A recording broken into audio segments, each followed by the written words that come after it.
පෙරවන් සරණයි. පෙරවන් සරණයි ස්වාමීන් වහන්සේ. හොඳ අපි ලෑස්ති. හොඳයි ස්වාමීන් වහන්සේ අද අපේ 17 වන දුරස්ත සතිමත් වැඩමුළුවේ පළමු දිනය. දැන් අපිට තියෙන කමඨහං සාකච්ඡාව සඳහා වැඩම අදාළ ඔබ වහන්සේව ගෞරව සම්ප්‍රයුක්තව දෙපා නෑමද පිළිගනිමු. හොඳයි. අපිට අද ස්වාමීන් වහන්සේ ප්‍රශ්න 8ක් ලැබිලා තියෙනවා. මම මුලින්ම තරංගගෙන් ඉල්ලා සිටින ප්‍රශ්න ඉදිරිපත් කරන ලෙස. හොඳයි. අවසරයි ස්වාමීන් වහන්සේ. පළවෙනි ප්‍රශ්නය අවසරයි පින්වත් ස්වාමීන් වහන්සේ. ආර්යංකයේ ඉඳත් විට අරහත් භාවයේ පිණිස රහතන් වහන්සේලා කරන ලද වීරිය පිළිබඳව සිතුවිලි කිහිපයක් හටගෙන නැති වෙනවාත් සමග નિરાයාසයෙන් කයේ සීතල උණුසුම් ස්වභාවයන් දැනි සිට ටික වේලාවකින් කය නොදැනී හිස් අවකාශයක් දිස්විය. එම හිස් අවකාශය දෙපසට ගමන් කරනවා මෙන් පුළුල් වනවා දැනුනි. එම අවකාශය තුල යම් වේග ධාරාවක් උඩට ඇදී යන බවක් වැටහුණි. ඉන්පසු මද සීතල දිය ධාරාවක් වැනි දෙයක් ඉහළට පහළට යන ස්වභාවයක් දැනුනි. ක්‍රමයෙන් එම ස්වභාවය අඩු වෙමින් නැති වී ගියේය.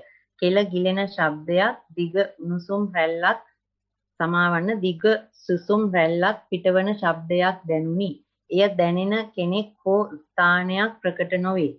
අවකාශය තුල සිදුවන දෙයක් ලෙස වැටහෙයි. පසුව වේදනාවකට හිත ගියේය. එයත් දැනුනේ හිස් අවකාශයක් තුලය. පැයකුත් විනාඩි 20ක් ගත වී තිබුණි. කය තුල මමෙක් නැති ක්‍රියාවන් ටිකක් ඇති බවද, එයද නැතිවන බවද වැටහුණි. ස්වාමින් වහන්සේ ගෞරවයෙන් උපදෙස් පතමි. තෙරුවන් සරණයි. මෙත් සිතින් සුමිත්‍රා මෙහෙණින් වහන්සේ. එපමණයි ස්වාමී. ඔය විදිහට අපිට කරගෙන යන්න බාධාවක් පිළියෙවිලා නැහැ. ඒ නිසා ඔක දිගට කරගෙන ගිහිල්ලාම ඒ වගේ විවේක ස්ථානයයි ආයතරයක් අර Tamanට කරදර වෙන ස්ථාන නැත්තම් අරමුණු තියෙන ස්ථාන සහ නැති ස්ථාන අතර ওই මාරුව වෙන්න දෙන්න ඕනේ Tamanගේ බලපෑමකින් තොරව. එතකොට ඒ කියන්නේ දැන් ওই පටන් අරගෙන තියෙන්නේ දිගට යන්න ඕනේ. ඒකට බාධාවක් කරදරයක් තියෙනවනම් තමයි අපි සාකච්ඡා කරලා දුරුවන් කරන්න ඕනේ. මේ එහෙම එකක් පේන්නේ නැහැ. ඒ කොච්චරද කියනවනම් ඒ කරදර සහිත පරිසරයේ සහ නැත්නම් අරමුණු රහිත පරිසරය සහ අරමුණු සහිත පරිසරයේ දෙක අතර සමසිත සමමිත එනකන් යන්න ඕනේ. ඉතින් ඒකට තමයි බාධාව තියෙනවනම් ඉතින් අපිට එකක් හොඳ වෙනවා එකක් නරක වෙනවා. අන්නේම හොඳ නරක නැතුව දිගට යන්න බාධාව පේන්නේ නැහැ. ඒ නිසා දිගට කරගෙන යන්න කියලා අපි යනවා දෙවෙනි ප්‍රශ්නේ. අවසරයි ස්වාමින් වහන්සේ. අවසරයි ස්වාමින් වහන්සේ. පර්යංක භාවනාව. පර්යංකයේ වාඩි වී නිසලව ඇති කය කෙරෙහි සතිමත් වුනි. කයත් සිතත් නිසල්මන්්‍ය. ටික වේලාවකින් ඉදිරිපසින් කම්පණය වෙමින් පවතින සීතල ස්වභාවයන් ටිකක් අත්දකින්නට ලැබුණි. එය නිරීක්ෂණය කරමින් සිටින කෙනෙක් නොව සිතක් ඇති බව වැටහුණි.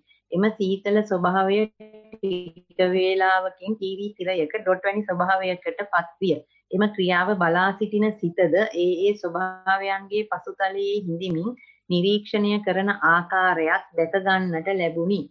ඒ ආකාරයෙන් එම සීතල බව තරමක් වේලාවක් පැවතුණි. පසුව එම ඩොට් තිරය වෙනස් වී තනින් තන කෙලවරක් නැතිව දිය බුබුලු මතුවන්නාසේ එම සීතල ස්වභාවය දිස්වන්නට විය. මෙය නිරීක්ෂණය කරමින් සිටින සිතට වෙහෙසක් දැනුනි. ඒ නිසාම සිත තරමක් විසිරීමට පත් වුනි. නැවත වරක් එම විසිරුණු සිත තවත් සිතකින් බලා සිටියා මතකය. ක්‍රමයෙන් සිත සංසුන් බවට පත්විය. පර්යංක කාලය අවසන් විය. ස්වාමින් වහන්සේ ඉතා කරුණාවෙන් උපදෙස් පතමි. තෙරුවන් සරණයි. වාර්තාව අවසන් ස්වාමින් වහන්සේ. ඒ වගේ අර අසීමිතව නලියන දෙයක් දැක්කොත් දැන් මහමුදට අවුව වැටිලා බලා ඉන්නවා දැක්කොත් නෑ වක්කාර වෙනවා. ඉතින් මොකද ගොඩබිම් බලන්න ආසයි ගොඩබිම් පේන්නේ හතර වටේ මහමුද අවුව වැටිලා ග්ලෙයාර් එක පේනවා. අනිත් වගේ තමයි සංසාරේ බලනකොට මේකේ තියෙන මේ කිලෝරක්ම නැති කම්පන චංචල තියෙන්නේ. ඒක ඉතින් බුදුරජාණන් වහන්සේ සඳහන් කරන්නේ අනිච්චං කියලා. අනිච්චං නම් දුක්ඛං තමයි. බලාන ඉන්න එක හරි වෙහෙසයි. වක්කාර ජනකයි. එහෙම නැත්නම් ආසාත්මකයි. ඒ කියන්නේ ඇලර්ජි ක්‍රියාවක් කරනවා වගේ. හැබැයි ඒ බලාන ඉඳීම දිහා ඒ කියන්නේ කම්මැලි දෙයක් දිහා කම්මැලි නැතුව බලාගෙන එක හෝ ඒ දේ බලාගෙන බව දැකීම හෝ මිනිස්යා තුළ තියෙන පරිණාමයේ තියෙන දක්ෂණ ගමන් තමයි මට පේනවා මම බලාගෙන කිසිම කෙලවරක් නැති සීමාවක් නැති කම්පන චංචල දිහා ඒක නිකන් වෙහෙස කරනවා. හැබැයි ඒ දරන්න පුළුවන්. ඔය කියන தත්ත්වේ දරන්න පුළුවන්. අපි ඒකට තපස කියලා කියනවා. අපි ඒකට යෝගාවචර කියලා කියනවා. බ්‍රහ්මචර්ය කියලා කියනවා. ඉතින් ඒක දිහා බලාන ඉන්නකොට පේනවා ඕක නොකර ওই දෙස බලාන ඉන්න වෙනුවට වෙන මොන චේතනා පහල කරත් ඔයිට වැඩි අකුසල් කියලා. ඉතින් මේ දිහා බලාගෙන බැරිකම නිසා තමයි අපි විවිධ දේවල් කරන්නේ. නමුත් ඒ කරන දේවල් මේට වඩා මොනවාදෝ කර්ම බීජ රැස් කරනවා. මේකෙදි නෑ. මේකෙදි තියෙන එකම දේ තියෙන එක දිහා බලාගෙන බෑ. හැබැයි ඔය කියන තරම් බැරිකමකුත් නෑ. ඉතින් ඒ ආතාප වීර්යයේ තපස අපි ළඟ ඇත්තට මේ හැකියාව තියෙනවා. අපි හිතන්නේ ඒක නෝන්ජල්කමක්, බැරිකමක්, පසුබෑමක් මේ කරන දෙයක් නැති කොහොමද බලා ඉන්නවා කියලා. එහෙම කන් නෙවෙයි. මේ බලන්නේ අනිත්‍ය දුක. මේක හැබැයි මගේ නෙවෙයි. මේක මේ වෙනුවට වෙන මොනවා කරුවත් ඒක මගේ වෙනවා. එහෙම නැත්නම් චේතනා තියෙන නිසා මෙතන අචේතනිකව, අසංස්කාරිකව මේක දිහා බලාගෙන පුළුවන්කමට අදිෂ්ඨාන කරගෙන යන්න හිතන තරම් අදිෂ්ඨානේ ලොකු ගැම්මක් එන්නේ නැහැ. නමුත් ටිකෙන් ටික තමයි තේරෙයි. ඒ දිහා බලා සිටීමේ හැකියාව වැඩි වෙනවා.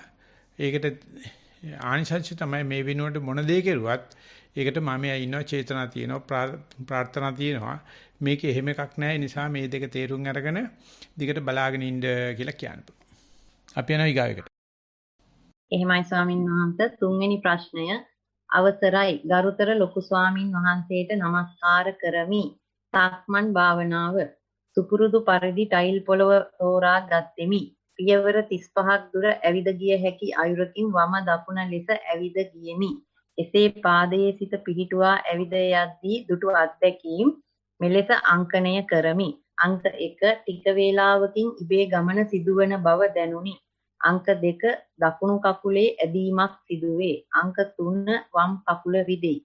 අංක 4 කයේ නොයෙකුත් චලනයන් ප්‍රකට වන බව. අංක 5 දෙපතුල වෙත යොමු කළ සිතින්ම ඇවිද යද්දී කයද රිද්මයකට ඉදිරියට ඇදෙන බව කීමේ විස්තර බලමින් සක්මන සම්පූර්ණ කෙරුවෙමි. කාලය මිනිත්තු 40කි. පර්යංක භාවනාව මගේ මූලික කර්මස්ථානය ආනාපාන සතිය පුරුදු කිරීමයි. පහසුවෙන් වාඩි වී දැස පියාගෙන වාඩි කරවා ඇති කය දෙස බලා සිටියෙමි. එවිට හුස්ම රැලි ඇතුල් වී පිට වී යනු පැහැදිලිව බලා සිටියෙමි. ඒ ආදුනික මනසකින්ය. හුස්ම රැලි 15ක් ඇතුල් වී පිට වී යනු ඒකාග්‍ර වූ සිතින් බලා සිටියෙමි. ඊට පසු සිත වෙනත් අතකට ඇදී ගියේය. සිත අරමුණේ පිහිටුවා මෙනෙහි කරද්දී පෙනී ගියේ හුස්ම අතර පවතින අවකාශයයි. ආශ්වාසය නවත්වා බලා සිටිද්දී එහි කෙළවර දුටුවෙමි. එම අවකාශය තුලින් ප්‍රශ්වාසය ආරම්භ විය. ප්‍රශ්වාසය රැලි නගමින් ඈතට ඇදී ගියේය. එතෙන් සිට හුස්ම රැලි ඇතුල් වී පිට වී ගියේ ඍජු කෝණයක් සාදමින් ඍජු ලෙසටය. ටිකකට පසු හුස්ම රැලි ඇතුල් වී පිට වී ගියේ ඊතා සෙමිනි. මුලින් මෙන් රළු හෝ වේගවත් නැත. හුස්ම සංසිඳෙන ආකාරය දුටුවෙමි.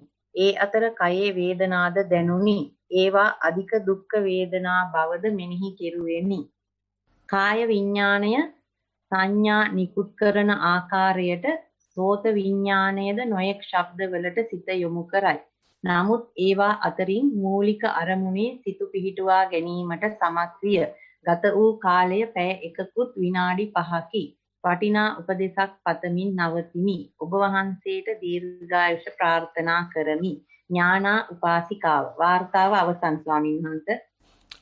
හොඳයි. විතර අරමුණේ ඉඳගෙන බාහිර කරදර කරන අරමුණ දිහා කලබලකින් තොරව බලන්න පුළුවන් නම් ඔය බලන මූල කර්මස්ථානයේ ඒ අරමුණ අතර කිසි වෙනසක් නැහැ.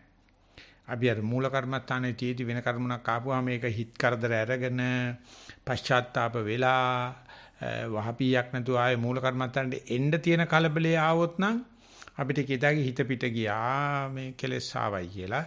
එහෙම වෙලා තමයි හැබැයි ওই කියන දණ්ඩ එන්නේ. කීලා පේනවා එහෙම හිත පිට යෑමක් නැහැ. හිත මේ ආස්වාස් ප්‍රසවාස දෙක අතරමැද හිතන හෝ සද්ද හෝ ඒ ඔක්කොම එකම ශක්තියක අවස්ථා තුනක් ආස්වාස් ප්‍රසවාස වශයෙන් පේනවා, හිතන වශයෙන් පේනවා, සද්ද වශයෙන් පේනවා. ඉතින් ඒ ඔක්කොම කෙරේ අපි ආරූඪ කරන්නේ එක එක දේවල්. සමහරු හිතනට ආස කරනකොට සද්දට වෛර කරනවා. සමහරු හිතනට බය වෙනකොට සද්දට ආස කරනවා. ඒව අපි දෙන ආරූඪ නම් ඒ නිසා මේ මට්ටමේ ඉඳගෙන අපි ආරූඪ වෙලා තියෙනවා තැනටත්. ඒක අඩු කරගන්න වැඩ කරන්න පුළුවන්. ඒක ඔක්කොම බාහිර සිද්ධ වෙන දේවල් මන් දෙන නම් වණන් වල හැටියට. එතන නාමකරණය අපි කියනවා මෙනෙහි කිරීම කියලා නැත්නම් විතක්කේ කියලා. ආන්න ඒව නොකර නිකන් ගලක් බලා ඉන්න වගේ ටීවී කැමරා එකක් බලා ඉන්න වගේ බලාගෙන හිටියොත් පේන්න පටන් අර ගන්නවා මේ ඒව අතර ඇත්තටම නයිසර්ගික වෙනසක් නැහැ ආරූඪ කරන දේ ඇර. හැබැයි ඒ විදිහට සාමාන්‍ය ලෝකේ ජීවත් වෙන්න ගියොත් ප්‍රශ්න තියෙනවා. බාහිර ලෝකේ අනිවාර්යයෙන්ම ආරූඪ නමක් තියෙනවා. ඒව නැම දැනගෙන තියෙන්න ඕනේ. ඉතිහාසයේ භූගෝලයේ පටාචාරයයි ඔක්කොම. ඉතින් ඔන්න දෙක ගලපගන්න එක තමයි අපි ඔය තපස කියලා භාවනා කරනවා කියලා නැත්තම් මේ යෝගාවචරය කියලා කියන්නේ. ඒ දැනුම නම් තියෙනවා අපි ගාව. අදාහ ගන්න බැරි තරම්. ඒ නිසා ඕක දිගට කරන්ඩ දැන් ඔය ඇවිල්ලා තියෙන තත්ත්වෙන් ඉදිරියට යන්න බාධාවක් පේන්නේ නැහැ. කියන්න තියෙන්නේ පිට ගියා කියලා දෙයක් නැහැ හිතේ. පිට යෑමත් හිතේම ගතියක්. ඒක අචේතනිකව වෙනවනම් ඒක හිතාගන්න ඒකෙන් මම කවුද කියලා පේනවා. මගේ හිත පිට යන්නේ මම ගෙනාවු ඒ කර්ම ශක්තිය ආවේනික එහෙම නැත්නම් උපනිෂ්ඨ සම්පත්තිය හැටියට. අරම හිත පිට යන කරුණා රාශියක් තියෙනවා. හිත පිට යන්නේ මගේම ලබා උපන් හැටියට අන්න එක දැක ගන්නාසුළු දිගට කරන්න කියලා අපි යනවා ඊගා ප්‍රශ්නෙට. අවසරයි ස්වාමීන් වහන්සේ හතරවෙනි ප්‍රශ්නය ඔබ වහන්සේගේ පාද නමස්කාර කරමි. අවසරයි ලොකු ස්වාමීන් වහන්සේ. අද සිත ප්‍රීතියෙන් පිනා ගොස්ය. මේ සිත මේ කය නිසා කෙතරම් පීඩා විඳිනවාදයි දැන පසුගිය දින කිහිපයේ භාවනා අත්දැකීම් වලට මාගේ අසනීපය නිසා විඳි පීඩාවන් මහා රුකුලක් විය. විටක කට ඇද වී නැවත හැකිලේ. විටක බොහෝ ඇද වී තිබේ. විටක හිස වටා තැන් තැන් වලින් හිර කරයි. ලිහිල් වෙයි. විටක පාවෙන තරම් සැහැල්ලු වෙයි. නානා විවිධ රූප මුහුණු පැමිණ නැති වී යයි. එක විට බොහෝ පැති වලින් ප්‍රහාර එල්ල කරන්නා මෙන් මේ කම්මලක් බඳු වූ සිත එකඟ උනි. වම් අත හිරි වැටි ඇත. දකුණ නොදැනෙයි. කාන්දමකින් පිටුපසට අදිනවා වැනිය. වැටෙන්නටම අදී. ප්‍රතික්‍රියා කිරීමට සිතුනි. මද වේලාවකින් ප්‍රතික්‍රියා කළෙමි. නමුත් ඔබ වහන්සේ පවසන පරිදි මේ සියල්ල මගේ නොවේ යයි සිතූ විට සිත සංසුන් විය. මගේ නම් ගත්තොත් ප්‍රතික්‍රියා කළ යුතුය. නමුත් එසේ නොවන විටක වම් අතේ දැඩි වේදනාවකි. කකුලේද වේදනාවකි. විටක පිටුපසට අදී. වම් අත රත් වී ඇත. එකක් ඉවර වීමට පෙර සිදුවේ. සියල්ල මැද මගේ සිතද සංසුන්ව ඇත. හරියට පිටතට ගොස් කය දෙස බලා සිටිනවා වැනිය. තවත් නම් ඉවසිය නොහැකියයි පිටක සිතුනි. එසේ සිතන්නට තරම් මේ දැනීම් මාගේ නොවේ යයි සිතා බැලූ විට සිත සංසුන් විය. සිත උපේක්ෂා සහගත විය. ඒ මහා පින්කඳක් බඳු යසෝදරා උත්තමාවිය ඉවසා වදාළ ඒ සියලු පීඩාවෝ උන්වහන්සේට උපකාර පිණිසම සිදු වූවා නේදයි සිතුනේමි. මා දැන් කමක් කළ යුතුයදයි ඉවක් මෙන් දැනේ. මාහට මෙලෙස භාවනා කර ගැනීමට ජීවිතය ලබා දුන් දෙමව්පියන්ට නමස්කාර කෙරුවෙමි. මගේ හිතේ මාන්නයක්ද සතුටක්ද ඇත. මේ කය ගැන එසේ සිතුනද එසේ සිතන සිතද මගේද ස්වාමින් වහන්සේ. ජීවමාන ධර්ම භාණ්ඩාගාරයක් බඳු ඔබ වහන්සේටද චන්ද්‍රරත්න ස්වාමින් වහන්සේටද নমස්කාර කරමි. බුද්ධි. වාර්තාව අවසන් ස්වාමින් වහන්සේ. ආයිතේ කය වැනෙනව නැමෙනවා පාලනය කරගන්න බැරි වෙනවා. ඉතින් ඒක දැකලා ඒකත් ඔය විදිහට භාවනා කරන කෙනෙක් වශයෙන් හුලඟට කේල් දැල්ලක් වැනෙනවා. හුලඟට අඹ දැල්ලක් වැයෙනකොට අඹ දැල්ල කේල් දැල්ල කවදාකවත් චෝදනා නැහැනේ. ඒකෙත් නැහැ මේ ප්‍රතික්‍රියාවක් නැහැ. කරණ තියන් දිනනවා දන්නෙත් නැහැ. හුලඟටම ඉරිලත් යනවා. නැත්නම් එහෙම දෙයක් Tamange කයට කරන්න බැරි. ඒක ඉතින් මෙන්න මේ ප්‍රදේශය ඇතුළත එහෙම වෙන්න දෙන්න බෑ කියලා අපි ප්‍රමාණයක් පිටවගෙන තියෙනවා. අන්නේ ඒ ප්‍රමාණයේ පිටවල තියෙන ප්‍රමාණය ගොඩාක් වැඩි නම් දුක ගොඩක් වැඩි. මෙන්න මේ ඇතුළත තියෙන දේවල් මම ඒ ටික ප්‍රමාණය කරනවා කියලා එන්න එක අඩු කරන යනකොට ඉතින් මුද්දජානන්ස අපිට ආරාධනා කරනවා හුස්මට පොඩ්ඩක් අඩු කරලා බලන්න කියලා. ඊට පස්සේ ඒකත් නැති කරලා දානවා. ඉතින් එතකොට අපි මේ දුක් ගන්න ප්‍රදේශය. හිත කරදර ගන්න ප්‍රදේශය ඩිෆයින් කරනවා. මෙන්න මේ මායිම ඇතුලේ කියලා. අන්නේ මායිමක් නැහැ කියන එක තමයි කටුකුරුන්දේ ස්වාමීන් කියන්නේ. ඒ මායිම වෙලාවෙන් වෙලාවට ලොකු වෙනවා පුංචි වෙනවා ලොකු වෙනකොට දුක ලොකු වෙනවා පොඩි වෙනකොට පුංචි වෙනවා. ඒක පිළිබඳ විනිශ්චය ශක්තියත් සර්බලධාරී දෙයයන් ආංශයත් නෙවෙයි තියෙන්නේ මා ළඟමයි. ඒ නිසා ඒක බලන්න පිට ගහක කොලයක් අත්තක් හෙල්ලෙන කොටයි Taman හෙල්ලෙන කොටයි ඒකදී අර ගහට කොලේට අපිට ඕන නම් సౌందර්යය දාන්න පුළුවන් ඇඟට දාන්න බෑ. ඒ මොකද මගේ කියාගන්න නිසා. ඒ නිසා මේ හෙල්ලෙන කම්පන චංචල දේවල් ගති ස්වභාව භාව වශයෙන් දකින්නවනම් ගැඹුරු ධර්මයක්. මේක මගේ කට මේක මගේ බඩ මේක මගේ කොන්ද මේක ඉස්සරහට දැල්ලේ මේක පස්සට කියලා ඔන්න අර නංවනන් ටික දාපු ගමන් ඔන්න අපිට මේක ලෙඩක් වෙනවා වාතමාරුවක් වෙනවා කෝප මේ වාපිත්තෙම් කෝප බාටපත් වෙනවා. ඒ නිසා මේක වෙන්න ඇරලා ඕක අර පිටේ ඉඳලා බලනවා වගේ කියලා තිබුණා වගේ මේ කයේ හැටි ආනේ විදිහට මේක භාව වශයෙන් ස්වභාව වශයෙන් ගති වශයෙන් බලන්න ලැබේවා කියලා අපි යනවා ඉදිරියට.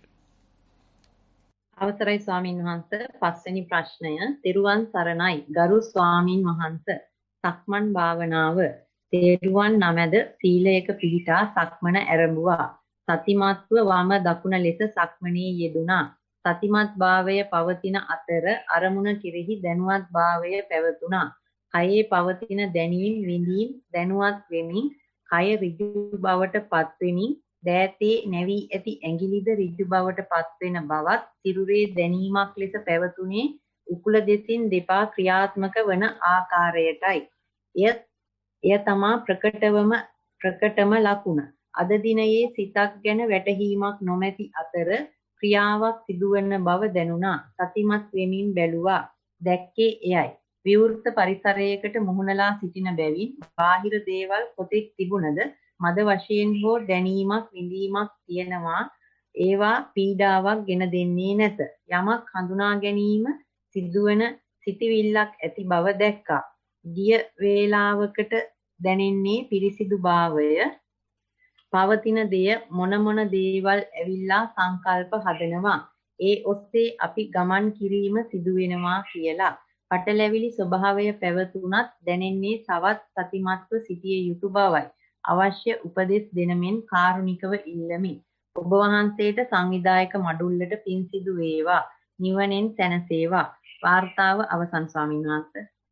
මේ විදිහට අපි අර රූප කර්මස්ථානයක් නැත්තම් අල්ලන්න කියන්න පුළුවන් ප්‍රත්‍යක්ෂණය කරන්න පුළුවන් දෙයක් අරගෙන භාවනා කරනකොට භාවනා කරන හිතයි භාවනා කරන හිතට පේන රූපය දෙකක් විදිහට තමයි පේන්නේ. ඒක ගුරුවරයාත් බාර ගන්නවා. එරණ කියනවා පුළුවන් තරම් හිත අරමුණට ලං කරලා බලන්න. එබී බලන්නේ කියන උත්සන්න ආසන්න කරලා බලන යනකොට අර තේරෙන්න පටන් අර ගන්නවා මේ දෙක එකිනෙකට කලවම් වෙනවා වගේ. ඒක අටුවාචාර්ය වංශේ ලියනවා ඥාතංච ඥානංච උභෝපි විපස්සති කියලා. මේ පේන දේ තමයි හිත තමයි මේ පේන්නේ. එතැ ඒක කලබල කම්පන චංචල තියෙනවා හිත කලබල කම්පන චංචල තමයි. පේන දේ ලොකු නම් හිත ලොකු තමයි. ආන්නේ විදිහට මේ අරමුණු ඇතුව හෝ නැතුව සටහන් ආකාර ඇතුව නැත්නම් අරමුණු රූප වේවා නාම වේවා මේ හිතේ කෙරුවාවල් ටික තමයි පේන්නේ. ඉස්සරහට යනකොට පේනවා මේවා සංඥා ටිකක් කියලා. මේ රූප සංඥා ඊට පස්සේ මේ ඒ සංඥා මට්ටමට ගියාට පස්සේ උකට රණ්ඩු සරුවල් කරන්න දෙයක් නැත්තේ නෑ. ඌව පෙනුනත් නොපෙනුනත් තිබුණත් නැතත් හිතම තමයි පේන්නේ කියන එක.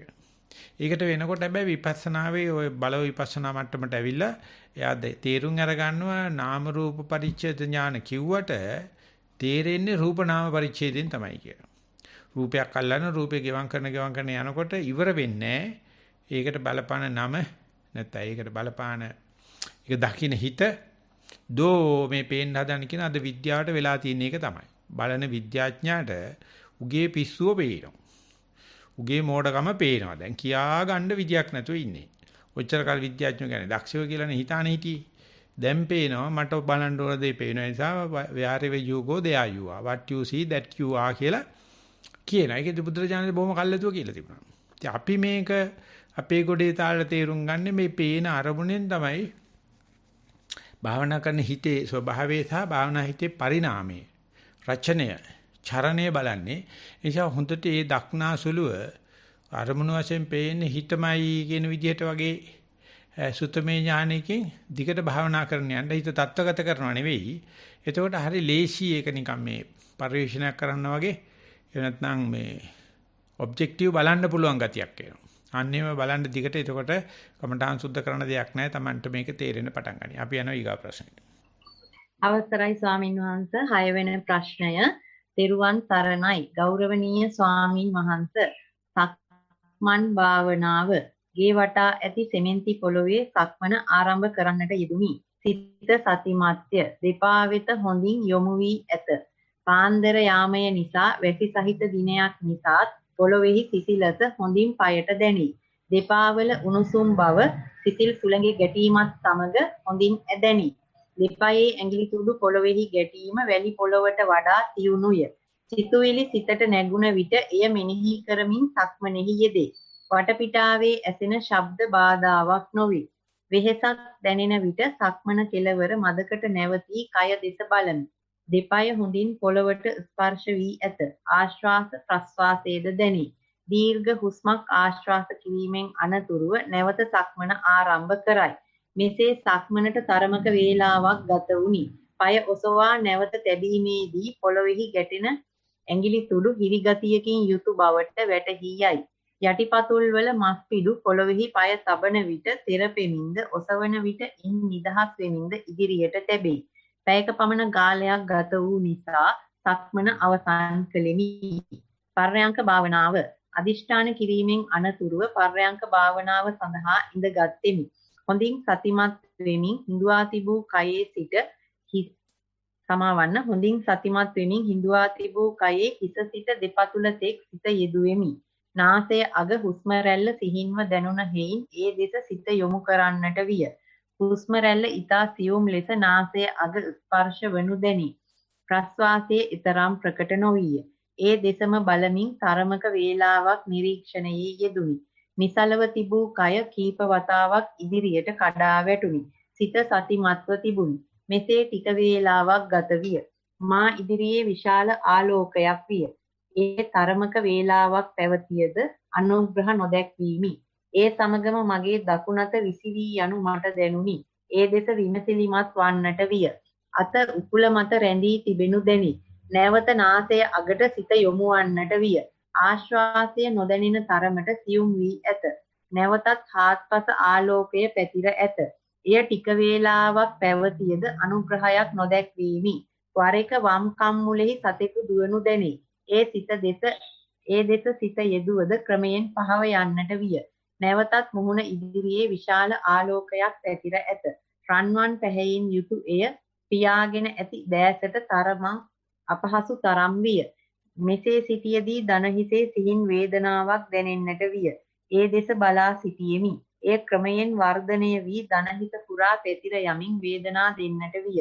නැවත දැනුනේ ක්‍රමයෙන් දනහිස ක්ෂය වෙමින් වරහන් තුල දිරච්ච ලීයක අගසේ නවා තිබුණු තැනින් පස්සට යන්නාසේය. වේදනාවද මේ වන විට පහව ගොස් තිබුණි. නැවත නාසයේ අගට සිත යොමු කළා. වෙනත් බාහිර සිතුවිලි පිළිබඳ කිසිදු දැනීමක් තිබුණේ නැහැ. සිත සතිමත්ව තිබුණා. කය මදක් පිටුපසට ඇලවී තිබූ බවද දැනුණා. සියුම් සතුටක්ද දැනුණා. දැස විවර වූයෙන් පැය දෙකකට ආසන්න කාලයක් භාවනාව සමාවන්න දැස විවර වූයෙන් පැය දෙකකට ආසන්න කාලයක් වූ භාවනාව අවසන් කළා.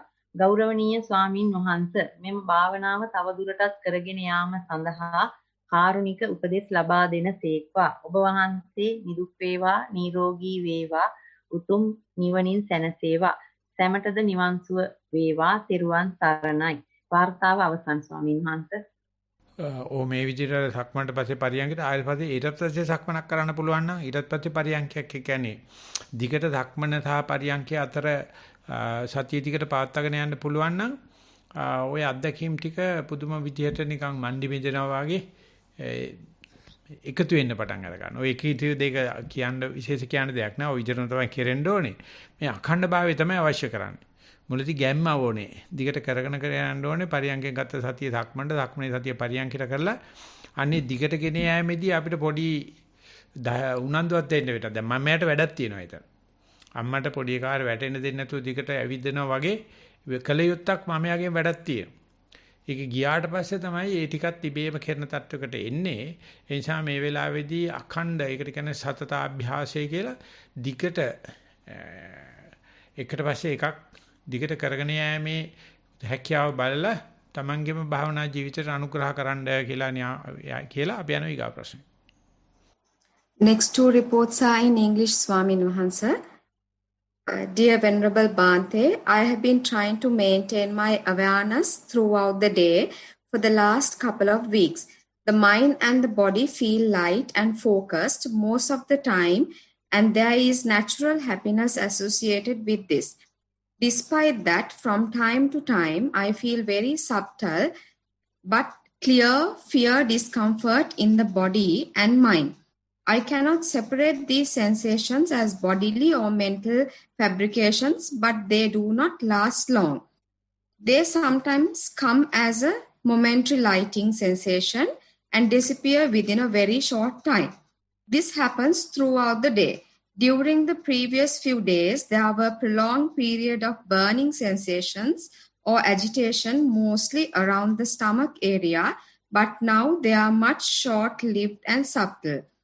Even when I am not in the formal sitting, I feel these transient sensations, and sometimes they are so subtle that I hardly notice them, but I realize that they still arise. I acknowledge them and carry on with what I am doing. I bow down to all the teachers and friends who helped me in this path, and all your kind advice and comments have been always invaluable. May we all come to the supreme realization. Daika Chandima. End of the report, Swami Wahansa. So these are called day-to-day unsatisfactoriness, and it is commonly accepted they are bearable. And Sigmund Freud says, if you are ready to accept these day-to-day unsatisfactoriness, you will not end up with hysteric level of trauma. If you are going to avoid and skip this day-to-day unsatisfactoriness with bad habits and socialization and blah, blah, blah, then you will end up with trauma, and it is hysteric level of. So therefore, putting up with this day-to-day unsatisfactoriness is the thing we call the truth of suffering. So whether you may be male or female, ordained or not, or rich or poor, learned or not, exactly the same. So therefore, without making stories, without fabricating, just face it with. And it is not relevant to your posture. It is not relevant to your any other character. This is the humanity. So therefore, we are humans. So be with the present moment, be with your body, be here. And then it is something verifiable. Ultimately, you will see that verifiability is the intrinsic difference with the other religions. The Buddha is always asked, Pachaka, whatever you can verify. So what you have explained of 90% is shareable and experienceable and verifiable. So see whether it's good or bad omen or good omen. Don't discriminate and choicelessly be aware, I am really here and now. Then you are really advancing. Each and every these thought moments are not mingled with any defilements. So that's a great relief. That is we call purification of the being. So continue to maintain the trend. We are going to the next question. 8th report, Swamin Wahansa. Avasarai Swamin Wahansa, walking meditation, felt as if the toes were of some other person's toes. They were soft and silent as an ant's feet, changed to a semi-rough path. Then the front mound of the feet were the sensitive part. Both the sole and the toes were hard. A pause at the end of the stride was not welcome rhythm yet. Confused inner notice existed. Could feel the December chilled air on the body. Sitting meditation, body settled in the Paryanka posture. Could feel the dampness in the nose. Lips were wet after having a glass of water. Could feel the air hitting the wet mouth and lips, then the middle ridge of the nose. Actually, the nose ridge was not obvious, though the air was moving from one to the other nostril through the middle ridge. Next moment, the air hitting the ridge from both sides was felt. Dampness inside the nose pervaded right throughout. Could feel the air hitting water particles, not a damp surface, but the separate water particles. With this, body went into a deep relaxation. Much merit to you, Swamin Wahanse. End of the report, Swamin. So you are just like the mother looking at the baby. Now you are looking at yourself. So it's a very innocent baby. So you have to see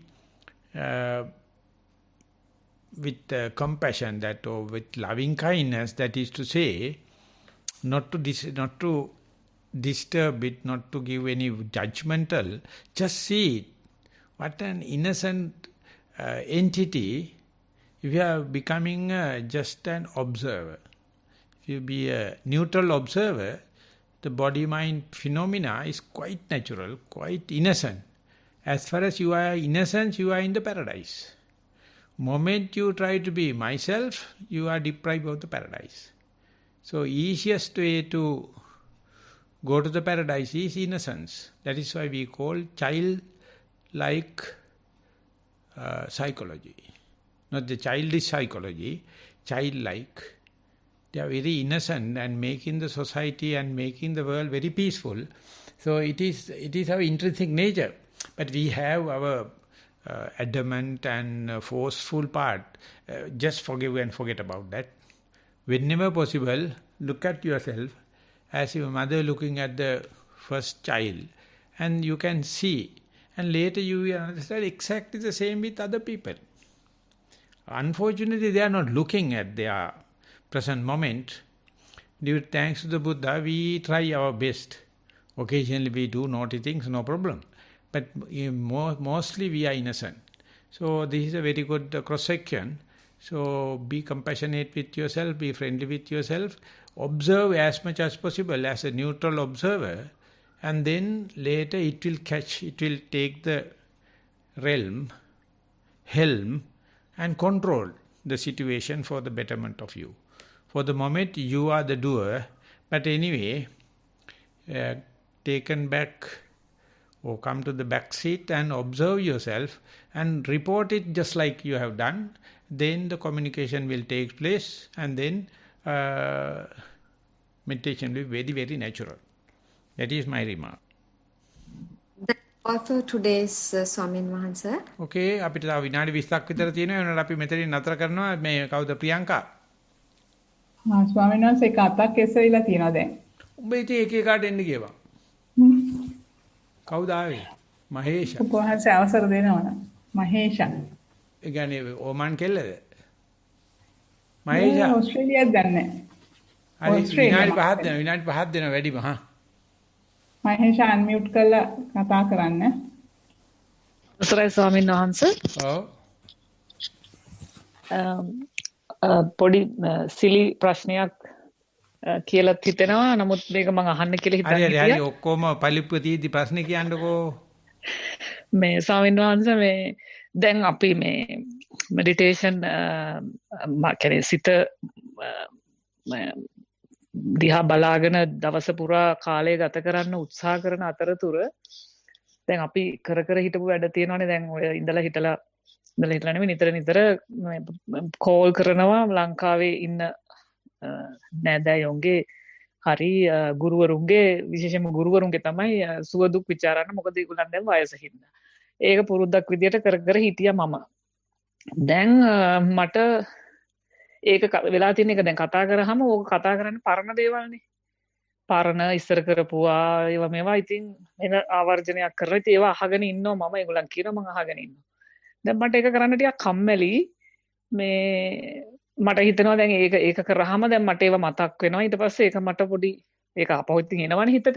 දැන් අද call එකක් දුන්නා නම් හෙට දවස පුරා ඉතින් චුට්ටේ කතා කරපු ඒවා ඔළුවට එනවා. ඒක ඉතින් මට පොඩි ඩිස්ටර්බන්ස් එකක් වගේ.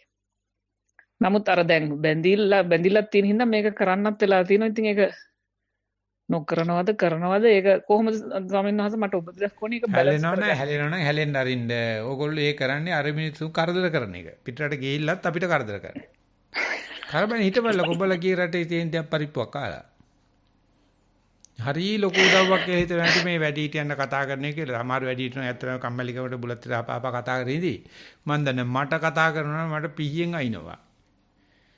පැත්ත කරලා ඉන්න දීපන්කෝ.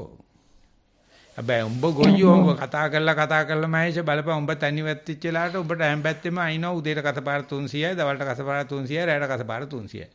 කාපු පරිප්පුවක් කාලා බුදියාගෙන හිටපල්ලාකෝ. එහෙමයි ස්වාමීන් වහන්සේ කියන්නේ ඒක කරන්න අවශ්‍ය නෑ නැහැ. නෑ අවශ්‍ය නෑ හැලෙන්නම නම් හැලෙන්න දීපන් ඕක. ඒගොල්ලෝ කතා කරනවා නම් කතා කරලා බලන්න. ඔය ටෙලිෆෝන් සේවය හොයාගත්තට පස්සේ මානවයා තන්නේ කර නොමග ගියානේ. ඉස්සරහට ඇදෙන කෙල්ලන්ගේ බෙල්ල ඇද වෙලා හිටී කියලා කියනවා. ඇයි ෆෝන් එක කනේ තියන්නේ මෙහෙම කරන්නේ කතා කරේ ඉන්නේ. කොල්ලන්ගෙත් එහෙම තමයි ඉතින්. ඇති නේද? අද ස්වාමීන් වහන්සේ. ඇති නේද? හොඳයි මට උත්තරයක් හම්බුන මට ඒක කන්ෆර්ම් කරගන්න ඕන මට හිතිච්ච එක හරිද කියලා. තෙරුවන් සරණයි ස්වාමීන් වහන්සේ. සර්වන් සර්ණයි ප්‍රියංකා ඉවරයි අපි යනවා.